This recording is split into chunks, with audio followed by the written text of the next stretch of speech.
Renata Calloway was 34 years old when she found the second phone zipped inside her husband's gym bag. Derek didn't know she'd seen the notification. He thought the password was safe.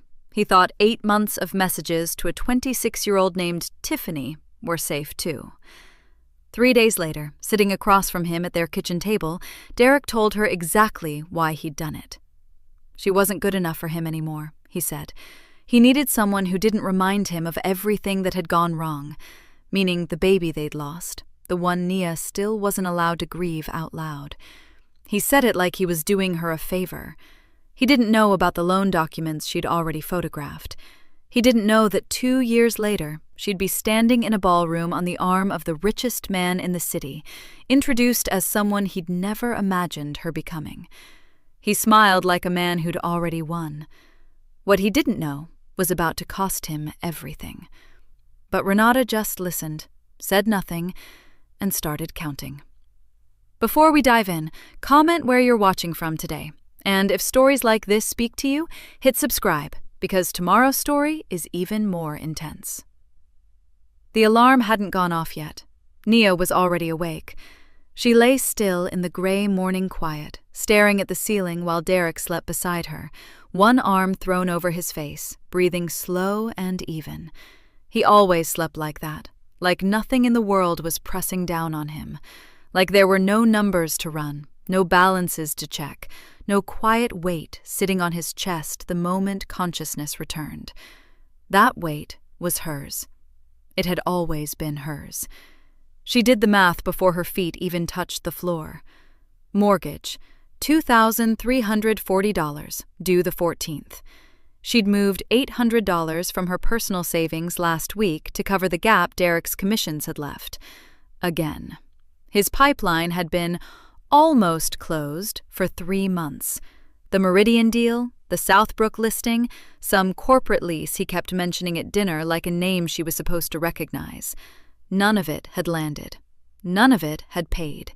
But she'd nodded along, kept the household accounts balanced, and said nothing, because saying something felt like poking a bruise she wasn't sure either of them could afford to feel.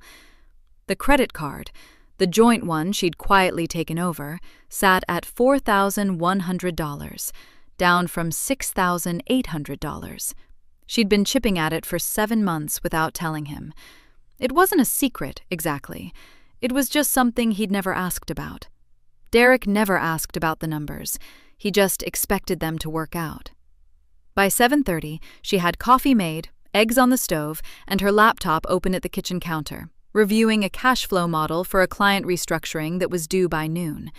She worked in the margins of mornings like this, before the day officially started, before Derek filled the room with his energy and his needs, and his commentary on things she hadn't asked him to comment on.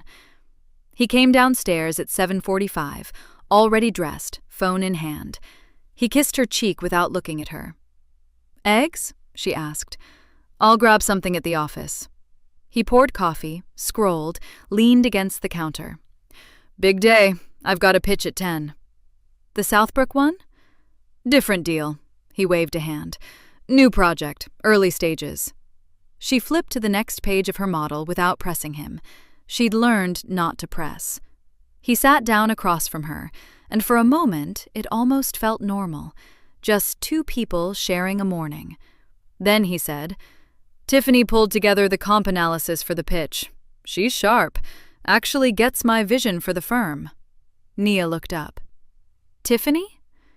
"New junior hire. Started 6 weeks ago." He was already looking back at his phone. "She doesn't overthink everything, just executes." The comment settled into the air between them. Nia turned back to her screen. "Doesn't overthink everything." She let it go. It was work talk. It probably meant nothing, but it landed wrong. And she noticed that it did. And she filed it away in the quiet part of herself where she kept the things she wasn't ready to look at directly. She had asked 2 weeks ago about trying again. She hadn't planned to ask. It had just come out. They were sitting after dinner, the house unusually still, and something about the quiet had made her feel brave enough, or maybe just tired enough, to say it out loud. Derek had set down his glass. His expression didn't soften the way she'd hoped. It did something else. Tightened, closed off, like she'd brought up a debt he didn't want to discuss. Nia. Just her name, like a period at the end of a sentence she hadn't finished writing. I just think We're not in a place for that. He stood, took his glass to the sink. You know that. She did know that, financially. She'd run those numbers too. But that wasn't what she'd been asking about, and he knew it. The miscarriage had happened 3 years ago, 17 weeks, a girl they had never named, and never talked about, and never grieved together, because Derek had moved on from it with a swiftness that had left Nia feeling like she'd imagined how much it hurt. He brought it up only when it was useful, a reason she was too emotional, a reason they needed to be practical. He wore their loss like a tool, and she had never once said that to him out loud.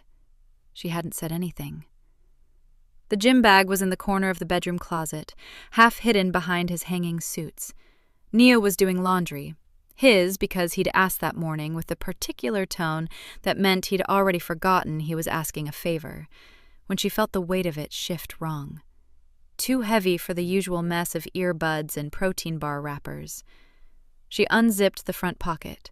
Her hand closed around a phone she did not recognize. Black, slim, not his model.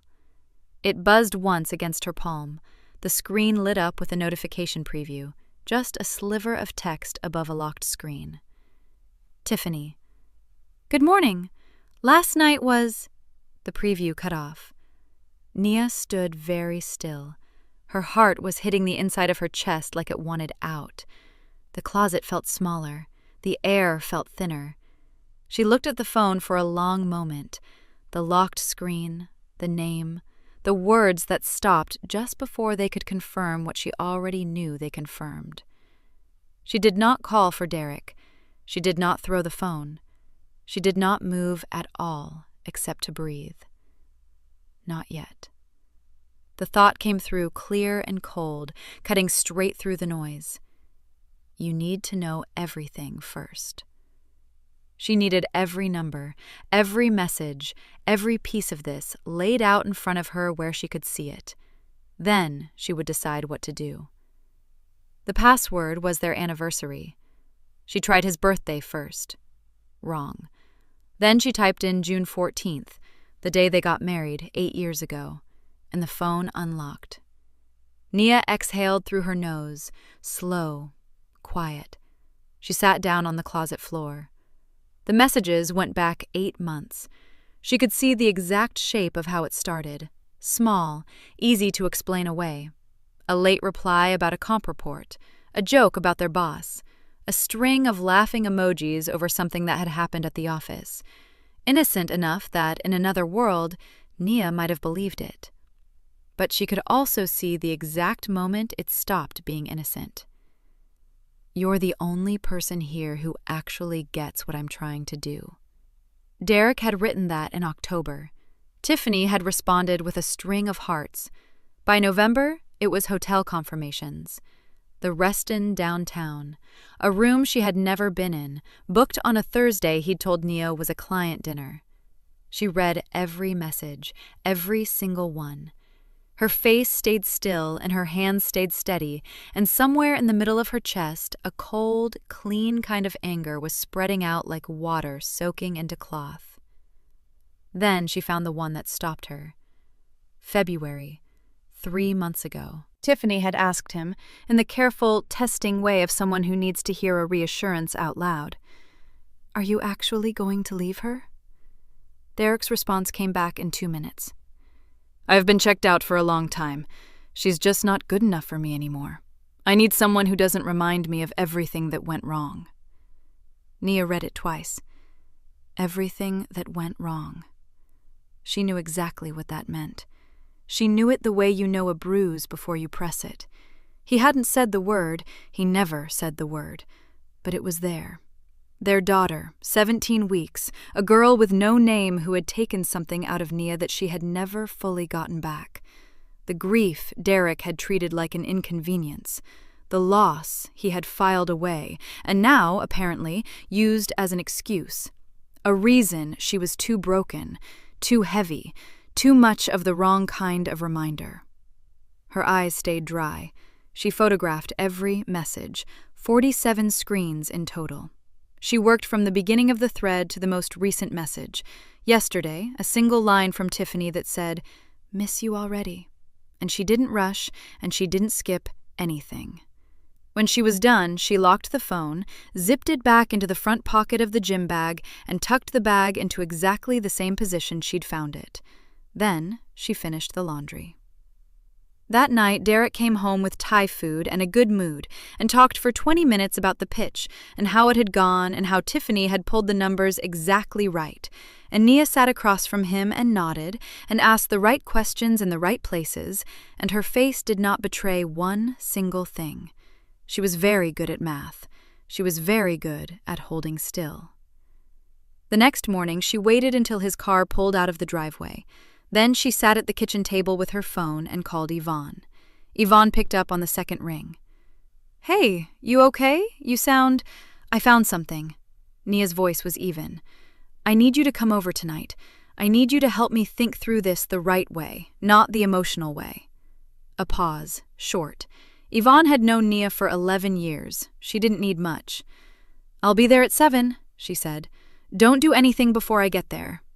"I'm not going to do anything," Nia said. "That's why I'm calling you." Yvonne arrived at 7 with a bottle of wine she never opened, a yellow legal pad, and the specific kind of focused calm that Nia had always admired about her, the look of someone who had already shifted from friend into attorney without making a point of announcing it. They sat at the kitchen table. Nia laid out what she had found: the phone, the messages, the hotel confirmations, the text that had turned her grief into his punchline. She showed Yvonne the photographs. Yvonne looked at each one without interrupting. When Nia finished, Yvonne set the phone down. "Okay," she said. "What else don't you know?" It was exactly the right question. "That's what I want to figure out," Nia said. They opened the joint bank accounts together. Yvonne had her legal pad and Nia had her laptop, and they went through everything: monthly statements, transfer records, credit inquiries, the way Nia reviewed client accounts at work, methodical, line by line. It was Yvonne who found it first, but only because she said the number out loud. "What's this withdrawal?" She tapped the screen. $4,200, 6 months ago, tagged to something called, she squinted, Harlow Group LLC? Nia leaned in, and then she pulled up the credit bureau report she'd run that morning, the one she'd had a sick, quiet feeling about since before she even called Yvonne. There it was, a personal loan, $38,000, taken out in her name 11 months ago, her signature on the application, except she had never signed it. The loan was tied to a development project. Derek's name was nowhere on the document, only hers. She waited one more day, not because she was afraid, because she wanted to be ready. She wanted every number in order, every document printed, every photograph backed up to 2 separate places. She wanted to walk into that conversation the same way she walked into every client meeting, prepared past the point of doubt. Derek came home at 6:30. He smelled like a restaurant she didn't recognize. Nia was already at the kitchen table. The printed loan statement sat in front of her, face down. Her phone was beside it, screen up, open to the first photograph. "Hey," he said, dropping his keys on the counter. He didn't look at her. "I'm starving. Is there—" "Sit down, Derek." Something in her voice made him stop. He looked at her then, really looked, maybe for the first time in months. And whatever he saw made him set his jacket over the back of the chair and sit. She slid the phone across the table. He looked at the screen. His jaw shifted. He didn't touch it. "That's not—" he started. "Don't," she said, quiet, flat. "I photographed all 47 screens. I have hotel confirmations, dates, and the message where you explained to her, in your own words, why I wasn't enough anymore." She paused. "I don't want you to deny it. I want you to explain it." A long silence settled over the kitchen. The refrigerator hummed. Somewhere outside, a car passed. Derek sat back. And then, in a way that almost surprised her, he didn't try to lie. "You want an explanation," he said. His voice had an edge to it now, the guilty kind that curdles into offense. "Nia, come on. You know things haven't been right for a long time." "Tell me what that means." "It means—" He stopped, started again. "It means I outgrew this. I outgrew us. You've always been—" He let out a short breath, like the words were difficult, like they cost him something. "You've always been fine. You're competent, you're responsible, you keep everything running. But that's not a marriage. That's a system. And Tiffany, don't. You asked me to explain." She looked at him steadily. "Then explain." "She gets where I'm trying to go. She doesn't look at me like I'm a problem she's managing." His voice sharpened. "After everything that happened, after we lost the baby, you just shut down, Nia. You went cold. You turned into a spreadsheet. And I needed someone who could actually—" "You used our daughter's death to justify cheating on me." She said it simply, like a fact, because it was. The word death landed in the room and stayed there. Derek looked away first. She flipped over the loan statement and set it in front of him. "Now tell me about this." He glanced at it. She watched something move across his face, a flicker of something that might have been shame if he were a different kind of man. "That was for both of us," he said. "The Harlow project needed capital, and my liquidity was tied up. Your credit score is better than mine. It was temporary." "You forged my signature on a federal loan document." "I signed it on your behalf." "That is what forging means, Derek." He was quiet for a moment. Then, "I was going to tell you once the deal closed." Nia picked up the statement, tapped the edges even against the table, and set it back in her folder. "You have a week to get your things," she said. He left on a Thursday. He took his clothes, his watch collection, and the espresso machine, and she let him have all of it. He paused at the door on his way out, his last bag in hand, and looked at her with something that might have been expectation, like he was waiting for her to ask him to stay, or to cry, or to give him the satisfaction of unraveling. She was reading a mortgage refinancing report at the kitchen table. She did not look up. Yvonne filed the paperwork the following Monday. The divorce was clean and fast and surgical, the way Yvonne did everything. And by the time it was finalized, Nia had already moved apartments, renegotiated her own credit accounts, and taken point on a major financial restructuring project that her firm had been circling for months. The project put her across the table from Cole Ashworth. He was attentive in a way that had nothing to do with how she looked. He leaned forward when she spoke, asked follow-up questions that proved he'd actually listened, and 2 days after their first meeting, sent a note to her supervisor saying the model she'd built had identified a structural flaw that would have cost his firm $4.2 million to discover later. That was how it started, slowly, professionally.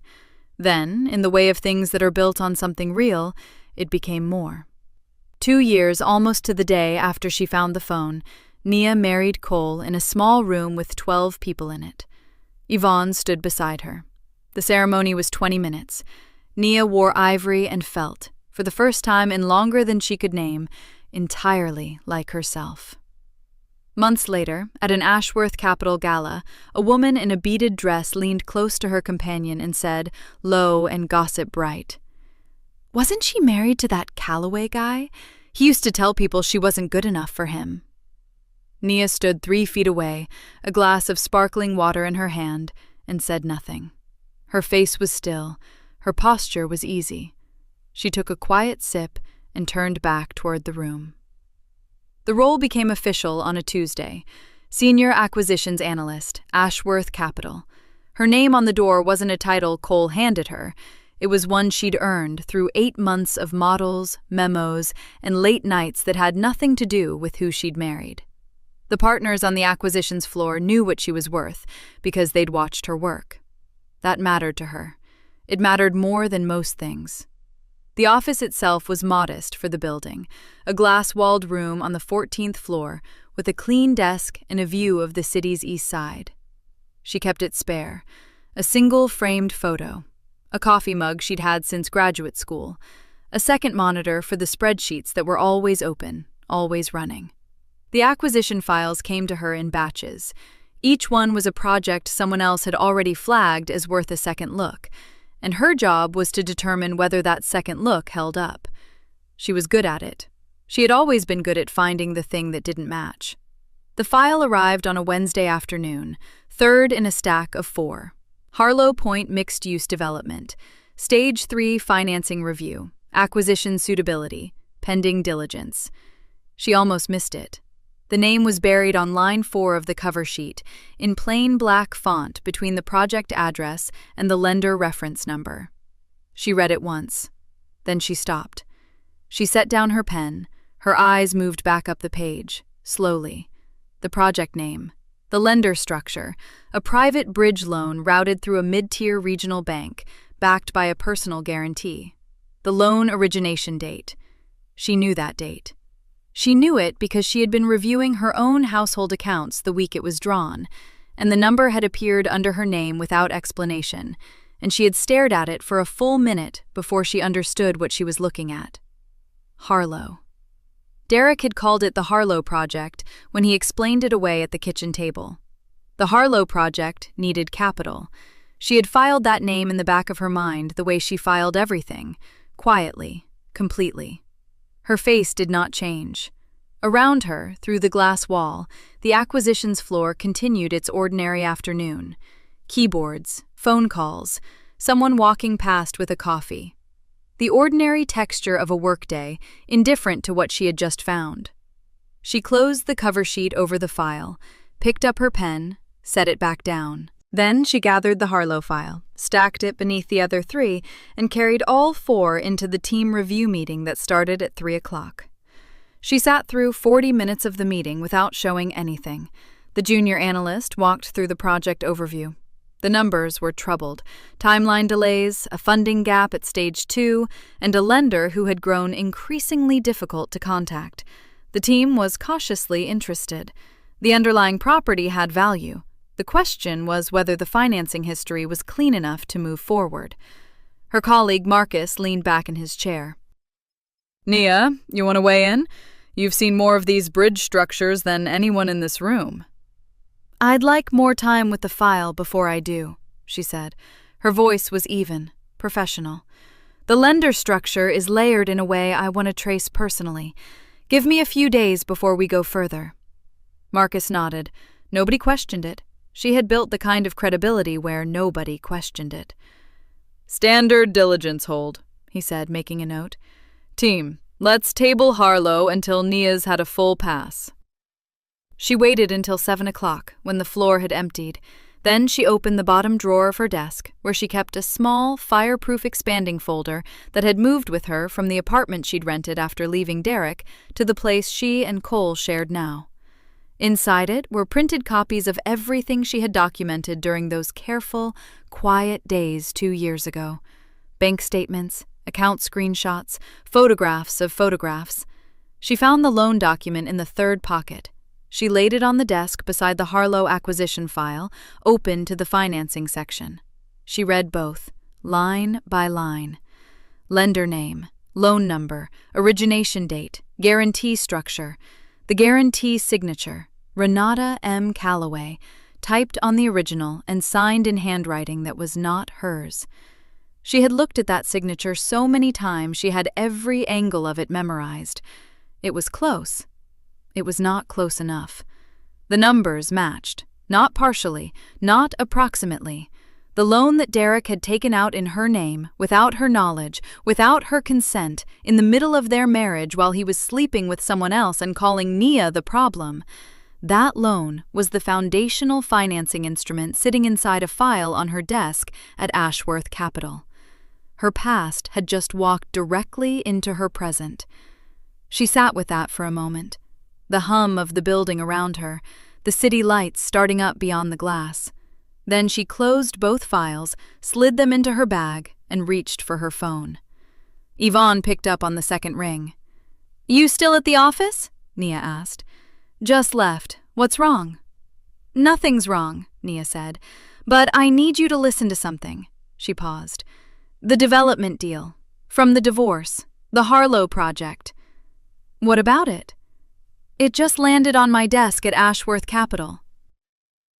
Yvonne arrived at 9 the next morning with a large coffee in each hand and a canvas bag over her shoulder that Nia recognized. It was the one she brought when things were serious. They spread everything across Nia's kitchen table: the Harlow acquisition file on the left, the documents from the fireproof folder on the right, printed pages laid out in 2 clean rows, edges aligned, like a case being built, because that was exactly what it was. Yvonne put on her reading glasses and got to work. She didn't talk much when she was reading. That was something Nia had always appreciated about her. No commentary, no gasping, just the quiet turn of pages and the occasional sound of a pen uncapping.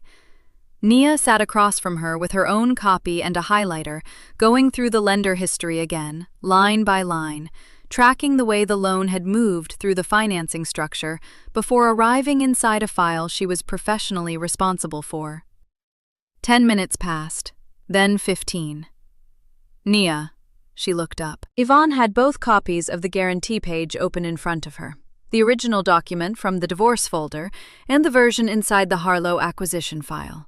She was holding them at an angle, side by side, close to the light coming through the kitchen window. "Come look at this." Nia walked around the table and stood beside her.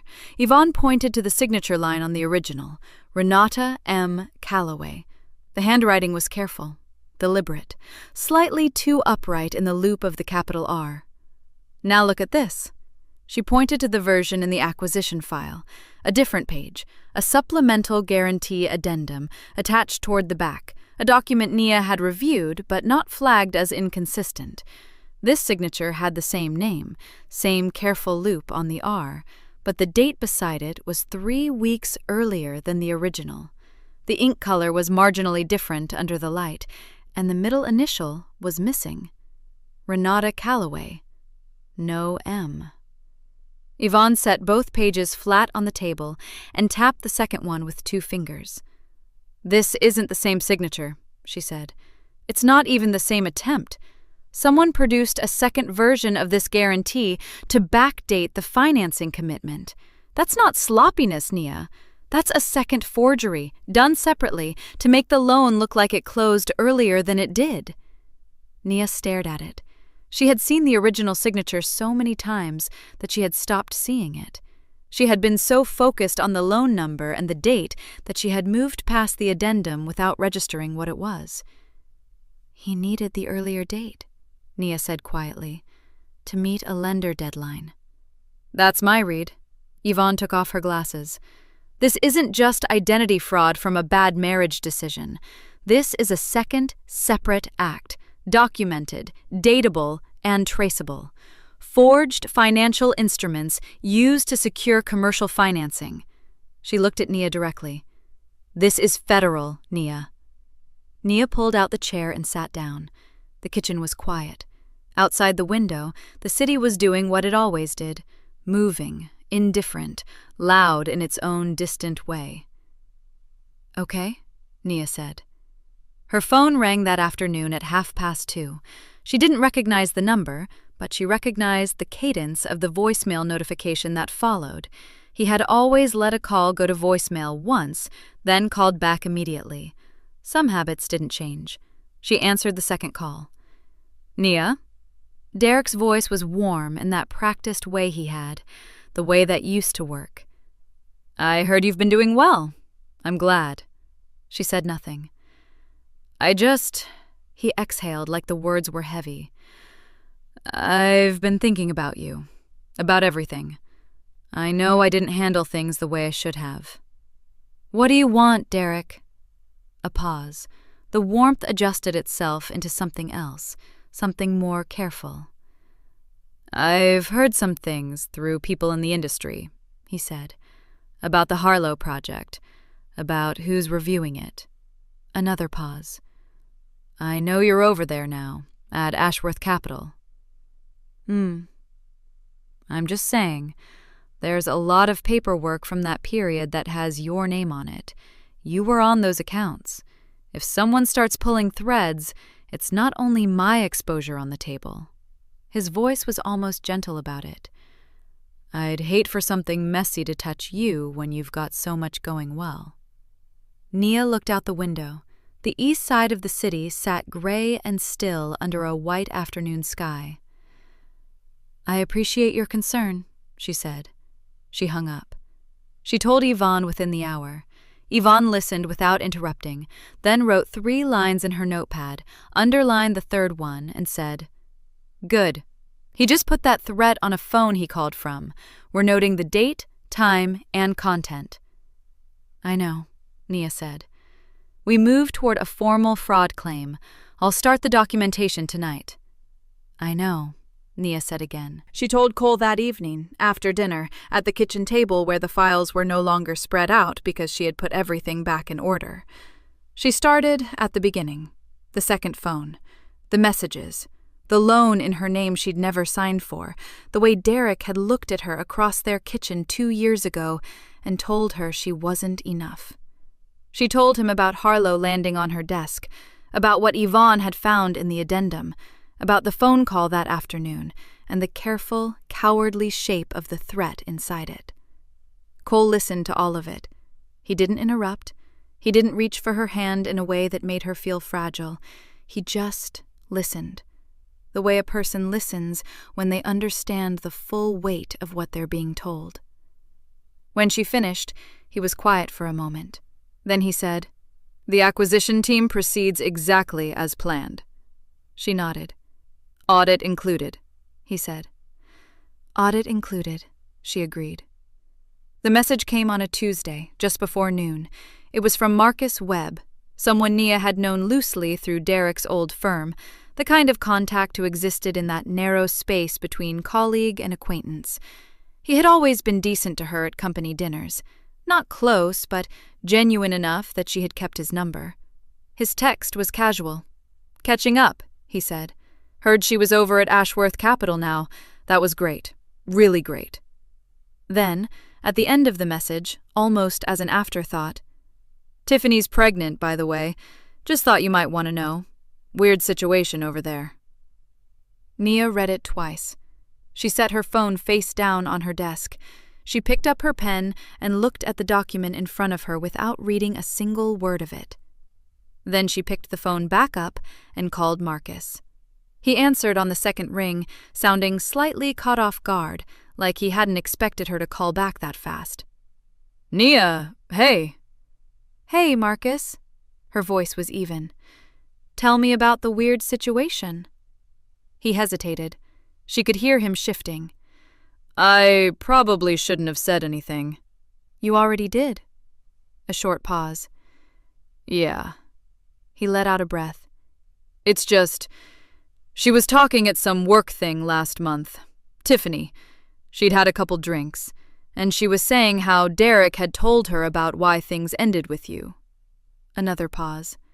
That after you lost the baby, you couldn't give him what he wanted. That you kind of shut down and stopped being who he needed. That's why he moved on." Nia said nothing.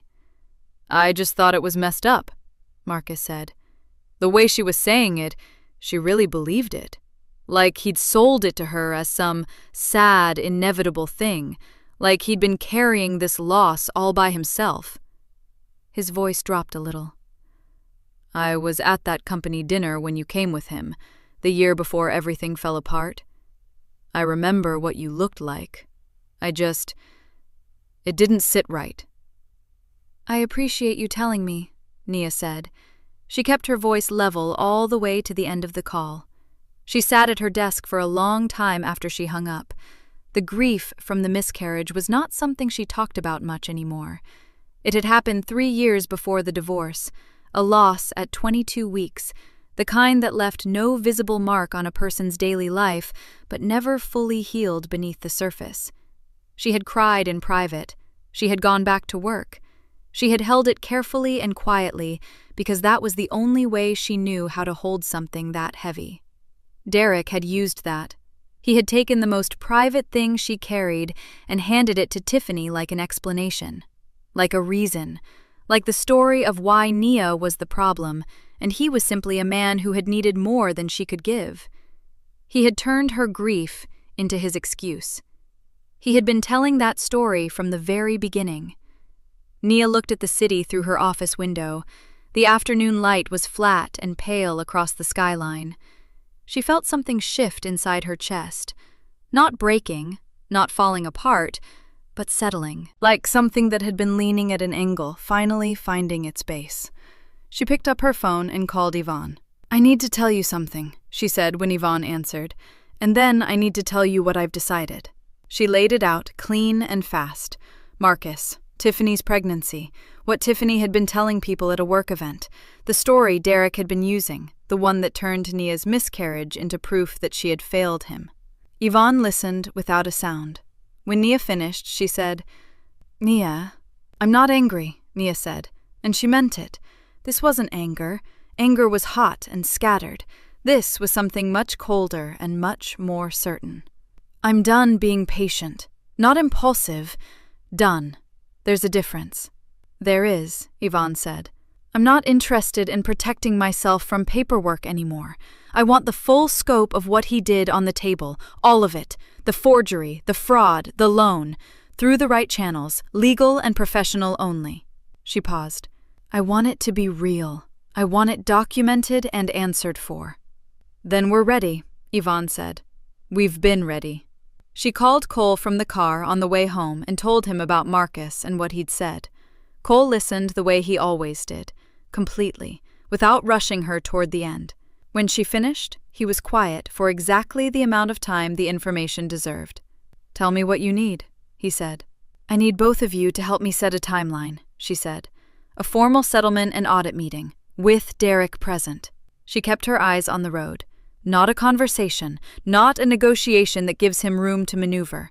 A meeting where everything is already laid out before he walks in the door. "When?" Cole said. "Soon," Nia said. The meeting was held in one of Ashworth Capital's smaller conference rooms, not the grand one with floor-to-ceiling glass that faced the skyline, but the interior room on the 14th floor. Quiet. No distractions. A long table, 6 chairs, a whiteboard still faintly marked from the last meeting held in it. Nia sat at one end. Yvonne sat to her left, a thick folder open in front of her. Cole's lead legal counsel, a measured woman named Patricia Hale, sat across from Yvonne with her own stack of documents and a yellow legal pad filled with tight, careful handwriting. Cole wasn't in the room. That was intentional. This was Nia's strategy. He had simply made the resources available and stepped back. Patricia set her pen down and folded her hands on the table. "Walk me through where we are." Yvonne spoke first. She laid it out in sequence. The original loan, the forged signature, the timing relative to the marriage and divorce, and the paper trail she had spent the last 3 weeks making airtight. She set copies in front of Patricia as she talked, each one flagged with a colored tab. Red for the original documents, blue for the forgery analysis, green for the comparative signature review she'd commissioned from a certified forensic document examiner. Patricia picked up the green folder and flipped through it slowly. "This is solid," she said. "This is very solid." "It is," Yvonne said. She wasn't boasting. She was confirming. "From Ashworth Capital's side," Patricia said, setting the folder down, "the forensic audit of the development project is already standard procedure for any acquisition at this stage. We require it before we move forward on anything. That doesn't change here." She looked at Nia. "The difference is that this audit will be conducted with full knowledge of what we expect to find. The team reviewing it will know what they're looking at and why. And once the audit surfaces the forged signature," Nia said, "it becomes part of Ashworth Capital's formal acquisition findings. It's no longer just a private legal matter." "Correct," Patricia said. "It becomes documented in our records, referenced in our withdrawal filing, and available to any regulatory body or lender who comes looking." She paused. "Which they will." The room was quiet for a moment.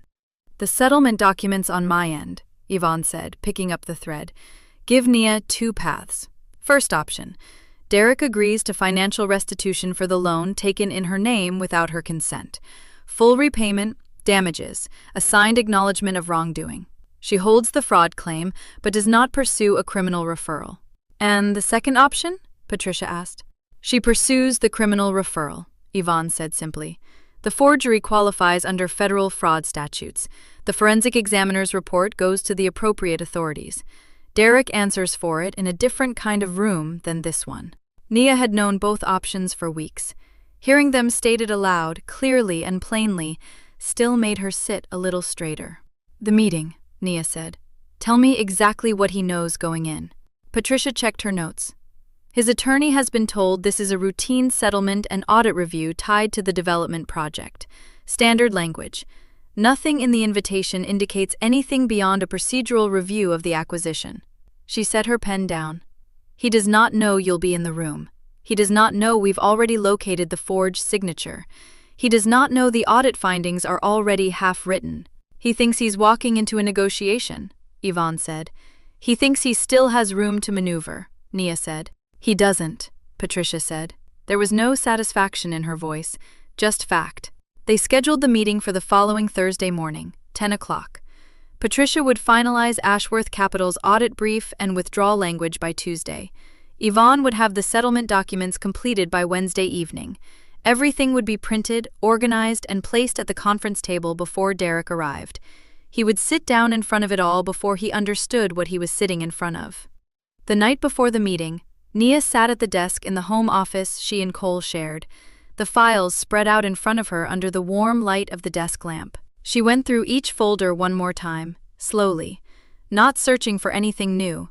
She had memorized every page by now. She was simply making sure the sequence was clean in her mind. The loan documents, the forged signature, the forensic report with its neat, damning annotations, the settlement terms, printed on Yvonne's firm letterhead, clear and binding.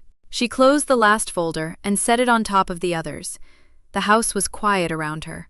Cole had left a cup of tea on the corner of the desk an hour ago and hadn't interrupted since. That was him. That was the kind of man he was. She hadn't asked him to give her space. He had simply understood that she needed it. She turned off the desk lamp. In the dark, she sat for a moment, not thinking about Derek, not rehearsing what she would say. She thought about the woman who had found a phone in a gym bag and photographed every screen without shaking. That woman had built this. She was ready. Tech Calloway had worn his good suit, the charcoal one, the one he saved for deals he wanted to close, the one that made him look broader in the shoulders than he actually was. He straightened his cuffs in the elevator mirror as the 14th floor approached, already composing his opening in his head. Routine review, paperwork, a few signatures, maybe some pushback on terms, and then a handshake. He had done 100 meetings like this. He stepped off the elevator and gave his name to the receptionist with an easy smile. She didn't return it in any particular way, just nodded and asked him to follow her down the hall. The conference room door was already open. Derek walked in. He saw the table first, folders stacked with the kind of careful order that didn't happen by accident, color-coded tabs, clean edges, each one positioned with deliberate intention. Then he saw Yvonne Price, sitting on the left side of the table, with her arms folded loosely in front of her, looking at him the way a person looks at something they have already figured out. A woman beside her, someone Derek didn't recognize, silver-haired, composed, sat with a legal pad and a pen. Then he saw Nia. She was seated at the head of the table. He stopped walking for just a moment. Half a second. Not long enough to be visible to anyone who wasn't watching closely, but Nia was watching closely, and she saw it. She didn't say anything. She gestured to the chair across from her. Derek sat down slowly. His attorney, a thin man named Garrett, who had advised Derek to keep this simple, pulled out the chair beside him and opened his briefcase without looking up. "Good morning," Patricia Hale said. "I'm Patricia Hale, Senior Legal Counsel for Ashworth Capital. You've met Miss Price, and I believe you know Miss Ashworth." Derek's jaw tightened at the name. Miss Ashworth. He looked at Nia directly for the first time. "Nia," he said. The easy smile surfaced again, practiced and hollow. "I didn't realize you'd be involved in this one personally." "I review all major acquisitions," Nia said. Her voice was even, unhurried. This one required closer attention. Derek opened his mouth. Nia set a folder in front of him before he could speak. "We'll start with the loan," she said. She walked him through it without drama. The original loan documents, his name, her identity, her credit history used as the qualifying foundation without her full and informed consent. The dates, the lender, the amount. She set each page in front of him in sequence, the way you set cards down in a hand you've already won. Derek looked at the pages, then at Garrett. Garrett was reading. "This loan was a joint decision," Derek said. "We were married. Everything was joint." "No," Yvonne said. She opened her own folder and slid a page across to Garrett. "This is the loan application. That signature on line 4 is Nia's name." She let a beat pass. "It isn't her signature." The room was very quiet. "I had a forensic document examiner review it," Yvonne continued. She set the green folder in the center of the table. "His findings are in there. He compared the signature on that loan application to Nia's verified signatures across 11 other documents from the same period. His conclusion is on page 3. He doesn't use uncertain language." Garrett picked up the folder. His expression didn't change, but he turned to page 3 quickly. Derek leaned back in his chair. This is being taken completely out of context." His voice had shifted. The charm was still there, but underneath it now there was something working, something calculating. "Nia, come on. We were building something together. The loan was for both of us. I handled the paperwork because that's what I always did, and you know that." Nia looked at him steadily. "You handled the finances," she said. "That's right." "I handled the finances," she said again, quieter. "You handled the credit applications in my name without my signature." Derek's mouth closed. Patricia spoke next. "Regardless of the framing applied to the original loan," she said, "Ashworth Capital's position is this. The forensic audit of the development project will proceed. That was always standard procedure for an acquisition at this stage. What it will formally document, in our internal records and our withdrawal filing, is the forged signature and the fraudulent use of a third party's identity in the financing structure." She set her pen down. "We are formally withdrawing from this acquisition. That withdrawal will cite the audit findings." "You can't just—" Derek started. "We can," Patricia said. "We are." The silence that followed was different from the ones before it. Heavier. Derek looked at Nia again. Something shifted in his face, the calculation giving way to something raw, something closer to panic dressed up as disbelief. "You did all of this," he said. It wasn't quite a question. Nia folded her hands on the table in front of her. "Every page," she said. Derek left the building 11 minutes later. He walked to his car without speaking to Garrett, who said something about next steps that Derek didn't hear. The air outside was cold and flat. He sat in the driver's seat without starting the engine, staring at the Ashworth Capital logo etched into the building's facade above the entrance, his good suit suddenly feeling like it belonged to someone else entirely. The audit took 4 days. 4 days to confirm what Nia had already known. 4 days of forensic accountants working through the financing structure of Derek's development deal, pulling thread after thread until the whole thing came apart in their hands. The formal finding landed on Patricia Hale's desk on a Thursday morning. She forwarded it to Yvonne before lunch. Yvonne called Nia at 12:17 p.m. "It's clean," Yvonne said. "Everything we documented. The forged signature, the unauthorized use of your credit identity, the loan structure built on it, all of it confirmed and dated." Nia was standing at her office window, looking out over the city. "Okay," she said. "The settlement offer goes to Garrett today."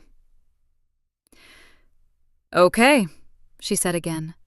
There was a pause on the line. "You all right?" "Yes," Nia said, and she meant it. Garrett called Derek the same afternoon. Derek had been waiting by his phone since Monday, refreshing his email every 20 minutes, telling himself the audit would find nothing solid enough to use, that Naya was bluffing, that she'd built a case with edges he could argue around. He had spent 4 days constructing a version of events where he still walked away with something. Garrett's voice on the phone was careful and flat, the kind of careful that attorneys use when the news is beyond softening. The settlement terms Yvonne had drafted were not a negotiation. They were a statement. Full financial restitution to Naya for the unauthorized loan, principal, interest accrued, and damages. A formal acknowledgement of the fraud signed by Derek, held by Yvonne in trust. No criminal referral filed, as long as every term was met completely and on time.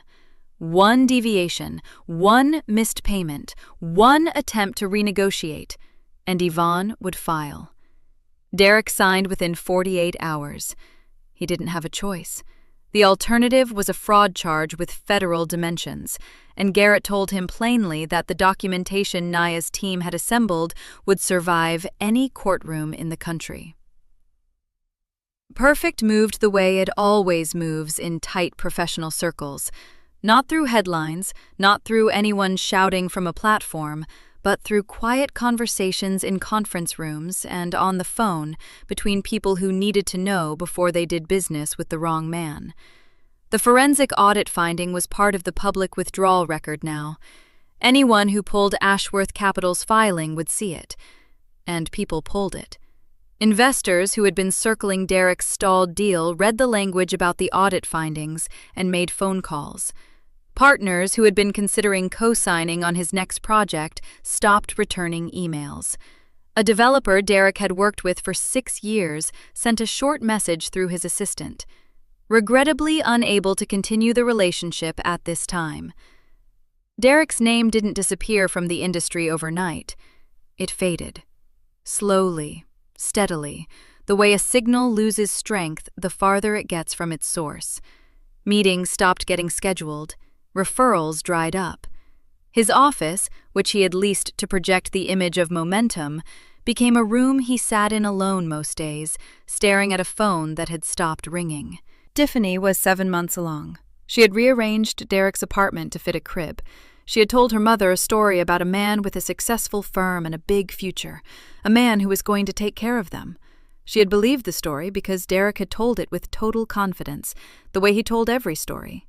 Now she watched him come home from meetings that hadn't happened and sit on the couch without speaking, and she understood, in the slow and awful way that understanding sometimes works, that the story had never been entirely true. That the version of Derek she had fallen in love with had been built, at least in part, on a foundation that belonged to someone else. Nia sent her nothing, said nothing, did nothing. She didn't need to. He came on a Wednesday. The front desk called up to say a Derek Calloway was asking to see her. He didn't have an appointment. The receptionist's voice carried the slight edge of someone uncertain whether to let him up. "Send him up," Nia said. She was standing when he walked in. She didn't offer him the chair across from her desk. She just looked at him. He looked older than he had in the conference room 2 weeks ago. The good suit was gone. He was wearing something that had been ironed, but not well, and there were shadows under his eyes that hadn't been there before. He stood in the middle of her office and looked around at it. The window, the city behind her, the framed professional certifications on the wall, and something in his face broke open just slightly. "Nia." His voice was quieter than she'd ever heard it, stripped of its performance. "I know I don't have any right to be here. I know that. But I've lost everything. The deal, the partners, my reputation." He stopped, swallowed. "I made mistakes I can't undo. I know that too." He looked at her directly, and for a moment he looked almost honest. "I'm asking for a second chance." Nia looked at him for a long moment. Then she said, "I don't have anything left to prove to you, Derek." Her voice was calm, certain, like a door closing on an empty room. "I'm going to need you to leave." The gala was louder this time, or maybe Nia just wasn't as quiet. She moved through the room the way she always had, steady, unhurried, taking in the details before speaking. But something was different now. People turned toward her, not around her, not past her, toward her. A developer from the north side stopped her near the bar to ask about a restructuring model she'd presented at a quarterly review. A woman she'd met only twice shook her hand and said, without preamble, "Your work on the Harlan acquisition changed the way we think about leverage ratios. I want you to know that." Nia thanked her. She meant it. She accepted a glass of sparkling water from a passing tray and drifted toward the far side of the room, near the tall windows. The city spread out beyond the glass, all lit up and indifferent, the same view it had always been. She stood in front of it and felt, very simply, like herself. "You've been standing in that exact spot for 4 minutes. Cole appeared at her side, a drink in his hand, his tie loosened just slightly the way it always was by the second hour of any event. He looked at her the way he always looked at her, like she was someone worth paying attention to. "I like this spot," she said. "I know." He stood beside her, shoulder close to hers. "It's the same spot you were standing in the first time someone said something stupid near you and you didn't react." She laughed, a real one, short and easy. "You remember that?" "I remember everything about that night." He glanced at her. "You all right?" She considered the question the way she considered most things, briefly, honestly. "That comment," she said, "the one from the stranger, about Derek saying I wasn't good enough." She looked out at the city. "I finally understand what it actually was. It wasn't information about me. It was information about him." She paused. "It doesn't sting anymore. I don't think it stung for a while, actually. I just didn't notice until right now." Cole was quiet for a moment. Then he said, "Good." Just that. Good. No speech around it, no grand statement. That was one of the things she had learned to love about him, that he understood when a moment didn't need to be filled. She tipped her glass lightly against his. They stayed at the window a little longer, side by side, watching the city do what the city always did. They got home after 11. Cole fell asleep quickly, the way he always did after events, one arm across the pillow beside him. Nia wasn't tired yet. She moved quietly through the apartment, the kind of moving around you do when you don't want to disturb the stillness, turning off lights in rooms, setting her earrings on the bathroom counter, pulling her hair loose. She was in the study, clearing a stack of folders she'd left on the corner shelf earlier in the week, when she found it.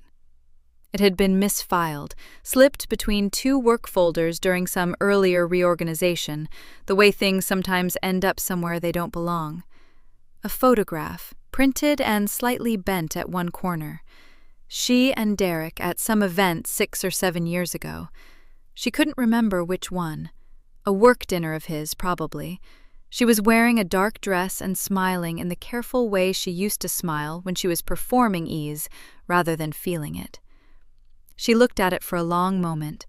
She studied her own face in the picture, the held-in posture, the slight distance between her shoulder and his, the way her eyes were aimed at the camera rather than at him.